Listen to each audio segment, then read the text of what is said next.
Disney's been in the news a lot lately with various different things that they're talking about. So they've offered a lot of insight from the Imagineering standpoint into some of the things that they announced that are coming to Disney World. And there's also been some rumors out there on the pricing end of things about how they may go to a variable ticket model pricing for day tickets that guests buy. And then today we have an announcement from Disney about a change to how they're doing the annual passes and how this could indicate that they're a little worried how this summer may go with Epic Universe opening. So we got an article here from Blog Mickey we're going to talk about and get some thoughts on. So hi, I'm Jared with Capture the Magic. And the article here is Disney World lowers annual pass down payment, increases the monthly payment cost, but the actual price of the annual passes are not changing. So we're going to go into this and talk about it because I think there is some pretty good reasons as to why they may be doing this. Walt Disney World has adjusted the monthly payment structure for its annual pass product. The change lowers the required initial down payment, increasing the monthly payment to make up for the difference.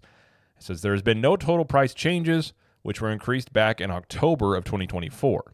So here's a look at the changes. So essentially, it used to be you had to put $205 down on any of the passes as a down payment, and then your monthly payment was anywhere from $25 up to $121 per month. Now, this only applies to Florida residents, which I think is another very important factor in this, which we'll talk about in a second. So under the new pricing, your new down payment is $99 on all of them, and your monthly payment goes up $9 per month. I think that $99 is very telling that it's probably going to be something they're going to market, because I think people know this. But when you put $99 for something or you put $100 for something, people know that's essentially the same price. But I have a background in marketing. It has been proven in studies and psychological things that if you put $99, you will sell more, and it works on the marketing end. So I don't think that's just there by accident. I definitely think you're going to be seeing them run $99 down deals for Florida residents for annual passes to try and bolster those sales. So I think undoubtedly this probably points to the fact that annual pass holder sales are not looking great, which makes you also wonder how bookings are looking, because typically with Disney, they know annual pass holders don't spend as much money in the parks as people coming in for, say, week-long vacations that are out of state. So when you have a lot of those people coming in, they're spending more money. They don't really do a lot for the annual pass holders because, well, when they come to the parks, they don't spend as much. So they would much rather focus on the people coming in spending more money. But when those people aren't coming in, then Disney kind of relies more on the annual pass holders to bolster attendance and try and bolster revenue. I think this may be an indication that some of the bookings for this summer may not be looking as strong as they would like, or perhaps what also could be happening is the fact that people that perhaps are coming to Epic Universe are going to Universal for 3-4 nights and then going to Disney, but only coming for like 1 to 2 days and not coming for week-long vacations. And I've said all along, if that is a scenario that plays out, Disney is going to feel that as well. So even if people are still coming over, they're just not coming over as much or as long.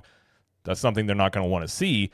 And then that would make a lot of sense that you would then be trying to entice more annual pass holder sales on top of the things they're already doing to try and get locals and Florida residents and annual pass holders to come into the parks with discounts, that get more of these people into the parks, have a lower cost of entry, and then try and bolster attendance and revenue that way. I think that may be the picture that is setting up here potentially this summer. Says the change in the required down payment is an interesting one, signaling to us that there may be a weakness in annual pass sales. I would agree. Disney likely has data that says that the previous down payment of $205 was cost prohibitive for a not insignificant number of guests.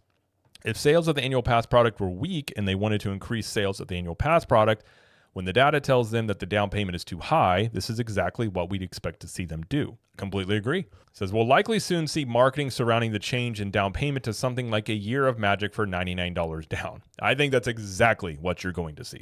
This could also be purely an optics play. With Disney reportedly concerned about pricing optics, this would be a good way to shift the public perception of the annual pass without needing to actually lower the price. What they're talking about here is the Wall Street Journal report, which we did a video on, I think last week or a couple weeks ago. You can check out here. I will mark it above as well. But what they were talking about was people inside of Disney were growing concerned about the price hikes. I think they used the term addicted to price hikes, and that in their internal surveys to guests, like they'll run these surveys when you go on a trip and ask you how your trip was and do you want to come back. It was showing that the guest intent to return was not as high as it used to be, and that people were growing concerned that essentially people were being priced out and they weren't going to return. That is definitely something that by doing this, I'm starting to think that that is definitely something that is true. And after that article, Disney ran sort of an article of their own that basically said, defending their prices, saying that they were still a good value and that we're Disney World and people still want to come here, essentially like reacting to that article, which Disney typically doesn't do. And I think they're growing more and more concerned about the optics of their price increases and their price hikes. While, you have Universal with Epic Universe opening very soon, I think they're very aware of how this could play out for them. So while the optics are there, I don't think this is as much an optics play as it is just them trying to get more people to become annual pass holders. Because inherently, if you're an annual pass holder, you have to sign a contract, you're paying monthly. Those people many times are going to at least come to the parks. I mean, I think there has been studies that shown, or surveys that show, like, most people in Florida that are annual pass holders will come to the parks, 4 times a year or something like that. So if you had somebody that wasn't going to come at all or only once, you can get them to become an annual pass holder, get them to come to the parks a handful of times during the year. That's more money than you were going to make before, because before they were only going to come once. So even if you don't make as much money per annual pass holder, it's better to have some money coming in versus none from that group of people, kind of like what hotels do, where they'll run the Priceline deals and hotels like that, where normally it may be $300 per night, but they run a deal where you can get that room for like $150. Well, it's a massive discount, but if those people didn't book that room, you would have got no money because that room would have been empty. So I think that's some of the logic that could be going on here. It says either way, the end result is a lower down payment requirement to purchase an annual pass on a monthly payment plan, but no change in price yet. Now, this also coincides as well with the rumor last week, which we had another video on, talking about that Disney may be moving to a variable pricing model, much like what airlines do, which essentially would mean, they said in the article, that the ticket prices could change by the hour based on demand, and essentially to lock in your price, much like an airline, buying early, that would be the cheapest price you could lock in because the price likely will go up. Now, I think that's possible. They may go to that model because they're doing that out in Disneyland Paris, and that's definitely like the testing ground for what they like to do. So I think they may go to that. Actually, I do think they'll go to that model. I think that's probably what they'll do. They'll probably announce it before the summer, if I were to guess. And if they go to this model, they may not do their annual price increases that they normally do. Now, previously, they had said they were still going to raise prices in 2025. If they're seeing the bookings aren't looking that great, they're trying to run deals here to get annual pass holders to come in, and you already have the optics stuff going on with the price increases, the last thing they may want to do, I would actually say the last thing that they would want to do is raise prices. Now, Disney wants to raise prices, I'm sure, but I think from an optics standpoint, if you raise prices when you've already been criticized for this, when your biggest competitor has a brand new theme park opening, I don't think that's going to be a great look. But if you go to this variable ticket pricing model that they could do, you could keep your base ticket levels exactly the same, but you essentially on busier days or more in-demand days could charge a lot more for those tickets and make more money that way. So it does give them cover to essentially raise ticket prices without having to come out and announce it and just say it's due to demand. But on the inverse of that, it also does give them cover, like I've talked about before, where they could lower ticket prices on lower demand days without having to come out and say, hey, basically our ticket prices are too high. We're going to lower our ticket prices based on feedback. I mean, I don't think that would be a bad move from an optics standpoint. I think people would probably appreciate it, but they're not going to do it, just how Disney operates. So by doing it this way, they could lower the ticket prices on days when they need people to come into the parks and not have to announce it necessarily or run massive discounts on top of the discounts they're currently already running, which are pretty significant. With Epic Universe opening, the only thing Disney has to combat with it is essentially pricing, offering massive discounts, and also they've got shows and parades, which I don't think shows and parades are going to be enough to get people to come over to Disney on their own whenever, those people are just looking for things to do in a theme park, the newest things to do. I don't think it plays to that crowd. I think what the parades and shows do is play to the Disney crowd, which these are things that they have asked for a long time. A nighttime parade, more shows, got lounges that are opening. So it tries to play to your core base to keep them in the parks. So without any new attractions to showcase to try and compete directly with Epic Universe, they have stuff they're talking about building and they're currently building, but it's not going to be ready for years to come. Essentially you're just left with, okay, play to your fan base, give them the things that they want to keep them in the parks, and then try and get more people to come into the parks. Who's the easiest people to get to come into your parks? It's locals. And these are the people I think that Disney is trying to focus on and lean on during this time period. So if they are seeing lower bookings from people that aren't staying for week-long vacations, or it's not as high as it's been in the past, this makes a lot of sense that they would try and get more annual pass holders, offer discounts to try and just get local people that have a lower barrier to go to the parks to come. Most, people that come from out of state, you got to fly or you got to drive hours and hours to come in. You got to stay in hotel rooms. Locals or people that live in Florida, they may still stay in hotel rooms, but you may be talking like an hour, 2-hour drive. Like for us, it's a couple-hour drive to go. So even though they don't make as much money from annual pass holders, it's still something coming in. It's revenue, it's attendance coming in whenever you may not have the ideal clientele coming in, which are the people that are staying for a week or 2-week long vacation. And I do think this is an indication that Disney may be growing more concerned about Epic Universe and the impact it could have on them. Now, they've said months past that they weren't concerned about Epic Universe, and essentially they were going to see a 6 to 8% increase in their revenue. They said they were going to see a bolster in their attendance from this.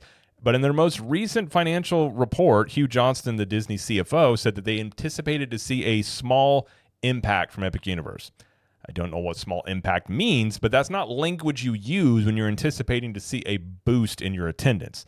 So I think Disney may be changing what how they're saying this going forward, maybe coming to the realization from the bookings or just from what they're seeing that it could be more of an impact than they were anticipating, seeing more hard data, not liking what they're seeing, and running more ways to try and get people to come to the parks. I'm not saying one way or the other how this is going to play out. I mean, Disney could see a boost in their attendance and be completely fine during this time period, or take a small, hit on their attendance, ride this time period out while they build their stuff, and then their, new attractions open up and they're able to kind of recover some of that attendance.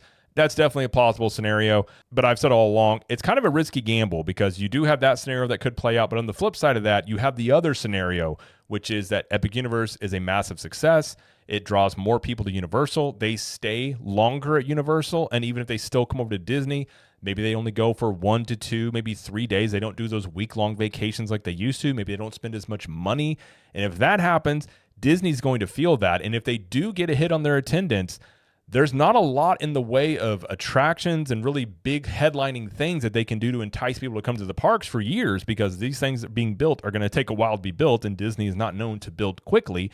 So really the only thing that they would be left to do is offer more discounts, perks, trying to get people, probably, like I said, they're kind of trying to rely on locals and annual pass holders to come into the parks to try and entice those people more. So it's a bit of a risky gamble in terms of they waited so long to announce these new attractions coming during a time period where Universal has this brand new park opening with all these new attractions. And some of the things we're hearing about some of the rides at Epic Universe sound fantastic. Obviously, we'll have to wait and see. I haven't experienced it, but when I do, I will talk about it on here. And I think we're just at the beginning stages of what I would say is the next phase of the theme park wars. And these next 5 to 10 years especially are going to be very interesting to see how this plays out. But ultimately, like I've always said, in the end, the consumer wins, because if you have two large theme park destinations competing for your money, your vacation dollar, and your attention, they are then going to try and entice you to come through attractions, through discounts, through all sorts of means. And ideally, at the end of the day, we get new attractions. We get the best things that both of them can offer. And I'm going to be watching it very closely. But either way, that's going to be it, though, for this video. If you like this video, please like it and subscribe to the channel, as we do lots of coverage here of Universal Studios, Epic Universe, Disney World, and pop culture. And if you like what we do around here, be sure to become a member of the channel, as we'll be doing some exclusive live streams and content for channel members here. And we'll be doing more live stream shows in general around here, so be sure to subscribe. And again, if you want to become a member, do so below. We would greatly appreciate it. And let us know in the comments, what do you think about Disney changing their annual pass structure here? And do you think this indicates that perhaps they're trying to, and do you think this indicates anything about how this summer may go for Disney? And until next time, we will see you in the parks.